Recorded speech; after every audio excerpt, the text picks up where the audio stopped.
পবিত্র কুরআনের সূরা আলে ইমরানের ১৬০ নং আয়াতে মহান আল্লাহ তাআলা বলেন, আল্লাহ তোমাদের সাহায্য করলে তোমাদের ওপর বিজয়ী হওয়ার কেউ থাকবে না, আর তিনি তোমাদের সাহায্য না করলে তিনি ছাড়া কে আছে এমন যে তোমাদের সাহায্য করবে। মুমিনরা আল্লাহর উপরই নির্ভর করুক।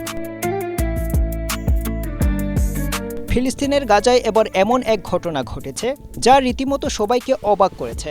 ইসরায়েলের হামলায় নির্হারা পাখির মতো ফিলিস্তিনের সাধারণ মানুষ যখন যে কোনো কিছু খেয়ে বেঁচে থাকার লড়াই করছেন, তখন সেখানে সমুদ্রের তীরের বালির মধ্যেই মিষ্টি পানির সন্ধান পাওয়া গেছে। মূলত উত্তর গাজা থেকে বাস্তুচ্যুত হয়ে মোহাম্মদ জায়েদ নামে এক ফিলিস্তিনি গাজার সমুদ্রের কাছে একটি শিবিরে আশ্রয় নিয়েছিলেন। তীব্র পানি সংকট ও ক্রমবর্ধমান তাপমাত্রার কারণে তিনি খোঁড়াখুড়ির কাজ শুরু করেন।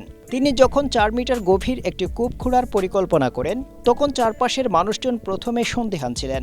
সমুদ্রের কাছে হওয়ায় সবারই ধারণা ছিল পানি লবণাক্ত হবে, কিন্তু পানি বের হওয়ার পর সবাই অবাক হয়ে যান।